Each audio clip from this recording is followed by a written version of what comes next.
മുഖ്യമന്ത്രി പ്രഖ്യാപനത്തിന് പിന്നാലെ പിണറായി വിജയൻ അടക്കമുള്ള നേതാക്കളെ നേരിൽ കണ്ട് വി.ഡി. സതീശൻ കഴിഞ്ഞ സർക്കാരിന്റെ വികസന പദ്ധതികൾ തുടരുമെന്നും പിണറായി കേരള രാഷ്ട്രീയത്തിലെ മുതിർന്ന നേതാവെന്നും വി.ഡി. സതീശൻ പറഞ്ഞു. മുൻ സ്പീക്കറും കോൺഗ്രസ് നേതാവുമായിരുന്ന ജി കാർത്തികേയന്റെ വീട്ടിലെത്തിയ സതീശൻ വിങ്ങിപ്പൊട്ടി. അധിക സുരക്ഷ വേണ്ടെന്നു വെച്ച് നിലവിലെ രീതികളിൽ തന്നെ മാറ്റം വരുത്താൻ ഒരുങ്ങുകയാണ് നിയുക്ത മുഖ്യമന്ത്രി.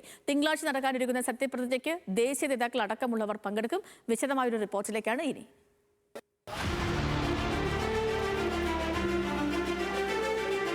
അസാധാരണമോ അപ്രതീക്ഷിതമോ എങ്ങനെ വിശേഷിപ്പിച്ചാലും പിണറായി വിജയൻ വി.ഡി. സതീശൻ കൂടിക്കാഴ്ച രാഷ്ട്രീയ കേരളത്തിന് ആനന്ദവും കൗതുകവുമായി.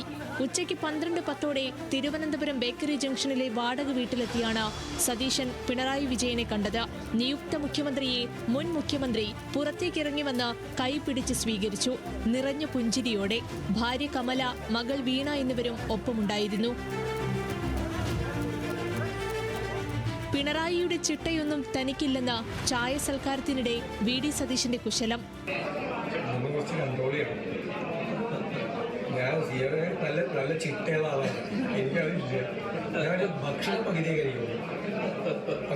കഴിഞ്ഞ സർക്കാരിന്റെ വികസന പദ്ധതികൾ തുടരുമെന്ന കൂടിക്കാഴ്ചയ്ക്ക് ശേഷം വി.ഡി. സതീശൻ 10 വർഷം മുഖ്യമന്ത്രിയായിരുന്ന ആളാണ്. 16 വർഷം പാർട്ടി സെക്രട്ടറി ആയിരുന്ന ആളാണ്. പരിണതപ്രജ്ഞനായ ഒരു രാഷ്ട്രീയ നേതാവാണ്. അപ്പോൾ നമ്മളൊരു പ്രധാനപ്പെട്ട ദൗത്യം ഏറ്റെടുക്കുകയാണ്. മാത്രമല്ല അദ്ദേഹം പ്രതിപക്ഷ നേതൃസ്ഥാനത്തേക്ക് കൂടി വരികയാണ്. നമ്മുടെ കേരളത്തിന്റെ പ്രധാനപ്പെട്ട കാര്യങ്ങൾക്ക്, എല്ലാ കാര്യങ്ങൾക്കും ഒരുമിച്ച് നിൽക്കാൻ പറ്റില്ല. രാഷ്ട്രീയമുണ്ട്, ഉറപ്പായിട്ടും പ്രധാനപ്പെട്ട കാര്യങ്ങൾക്ക് വേണ്ടിയിട്ട് ഒരുമിച്ച് നിൽക്കാൻ നമുക്ക് പറ്റണം. അത് പറ്റുമെന്നാണ് എൻ്റെ പ്രതീക്ഷ. UDF സർക്കാരിന്റെ സത്യപ്രതിജ്ഞയ്ക്ക് പിണറായിയെ ക്ഷണിച്ചെന്നും പങ്കെടുക്കുമെന്ന് പിണറായി അറിയിച്ചെന്നും സതീശൻ പറഞ്ഞു. എന്നാൽ മാധ്യമങ്ങളോട് പിന്നീട് സംസാരിക്കാമെന്നായിരുന്നു പിണറായിയുടെ മറുപടി. ഞാൻ അദ്ദേഹത്തെ സത്യപ്രതിജ്ഞയ്ക്ക് ക്ഷണിച്ചു. തീർച്ചയായിട്ടും.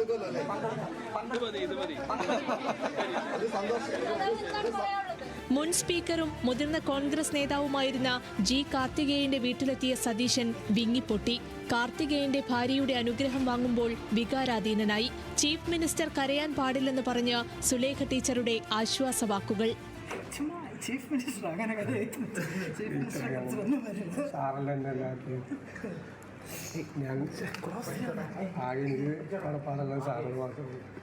KS ശബരിനാഥൻ, ഭാര്യ ദിവ്യ എസ് അയ്യർ, വീട്ടിലുണ്ടായിരുന്ന നടൻ ജഗദീഷ്, നിർമ്മാതാവ് രഞ്ജിത്ത് എന്നിവരുമായും അല്പനേരം കുശലം പറഞ്ഞായിരുന്നു മടക്കം.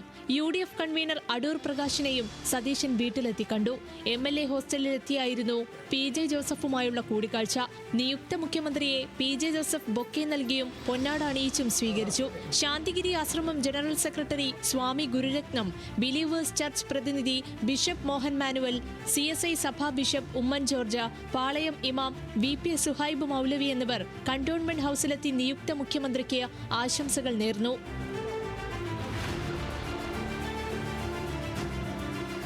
മുഖ്യമന്ത്രിയുടെ സുരക്ഷാ സംവിധാനങ്ങളിലെ പതിവ് ശൈലിയിലും മാറ്റത്തിനൊരുങ്ങുകയാണ് വി.ഡി. സതീശൻ. പൈലറ്റ് വാഹനം മാത്രം മതിയെന്നും കൂടുതൽ വാഹനങ്ങളും ഉദ്യോഗസ്ഥരെയും ഉൾപ്പെടുത്തിയുള്ള അധിക സുരക്ഷ വേണ്ടെന്നും സംസ്ഥാന പോലീസ് മേധാവി ഉൾപ്പെടെയുള്ള ഉന്നത പോലീസ് ഉദ്യോഗസ്ഥരോട് നിർദ്ദേശിച്ചു.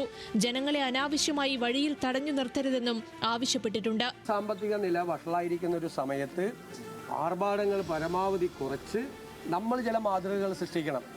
അപ്പോൾ ഉള്ള കാറ് അത് ഉപയോഗിക്കും. ഏത് കാറാണെന്ന് വെച്ചാൽ അതിൻ്റെ കളറൊന്നും നോക്കില്ല. ഞാൻ കരുതുന്നത് വലിയ ആർഭാടത്തോടെ വളരെ പത്രാസിലൂടെ റോഡിലൂടെ പോയാൽ ആളുകൾ എന്നെ ചിലപ്പോൾ അവർ പുറത്തൊന്നും പറയില്ലായിരിക്കും, പക്ഷെ ഉള്ളിൽ കളിയാക്കിച്ചിരിക്കും. അതിൻ്റെ അത്രയൊന്നും ആയിട്ടില്ല. ഞാൻ ഒന്നും ഉണ്ടായിട്ടല്ല. ഞാൻ ഇതിനു മുമ്പ് പോയവരെയൊന്നും പരിഹസിക്കൊന്നുമല്ല, അതൊന്നുമല്ല. അവർക്കൊക്കെ എൻ്റെ ആവശ്യമുണ്ടായിരുന്നു, എനിക്ക് എൻ്റെ ആവശ്യമില്ല. എന്നാൽ മുഖ്യമന്ത്രി ആയതിനാൽ Z+ കാറ്റഗറി സുരക്ഷ നൽകണമെന്നും നിയമപ്രകാരം എസ്കോർട്ട് ഒഴിവാക്കാനാകില്ലെന്നും DGP അറിയിച്ചിട്ടുണ്ട്. ഇതോടെ മുഖ്യമന്ത്രിയുടെ വാഹനത്തിനു പുറമെ പൈലറ്റും എസ്കോർട്ടും ഉണ്ടാകും. പിണറായി വിജയൻ മുഖ്യമന്ത്രി സ്ഥാനം രാജിവെച്ചതോടെ ഔദ്യോഗിക വാഹനം പോലീസ് തിരിച്ചെടുത്തു. ഈ വാഹനങ്ങൾ തന്നെയാകും പുതിയ മുഖ്യമന്ത്രിക്കും അനുവദിക്കുക. ആവശ്യപ്പെട്ടാൽ മാത്രം കറുത്ത കാറുകൾ ഒഴിവാക്കുമെന്നും പോലീസ് ഉദ്യോഗസ്ഥർ വ്യക്തമാക്കി. തിങ്കളാഴ്ച നടക്കാനിരിക്കുന്ന സത്യപ്രതിജ്ഞ ആഘോഷമാക്കാനുള്ള ഒരുക്കത്തിലാണ് UDF. തിരുവനന്തപുരം സെൻട്രൽ സ്റ്റേഡിയത്തിലെ ചടങ്ങിന് രാഹുൽ ഗാന്ധിയും പ്രിയങ്കയും എത്തുമെന്നാണ് വിവരം. ചടങ്ങിലേക്ക് തമിഴ്നാട് മുഖ്യമന്ത്രി വിജയെ ക്ഷണിച്ച് ചീഫ് സെക്രട്ടറി കത്തയച്ചു. കർണാടക മുഖ്യമന്ത്രി സിദ്ധരാമയ്യ, തെലങ്കാന മുഖ്യമന്ത്രി രേവന്ത് റെഡ്ഡി എന്നിവർക്കും പരിപാടിയിലേക്ക് ക്ഷണമുണ്ട്. വിവിധ ബ്യൂറോകൾക്കൊപ്പം ന്യൂസ് ഡെസ്ക്, ന്യൂസ് മലയാളം.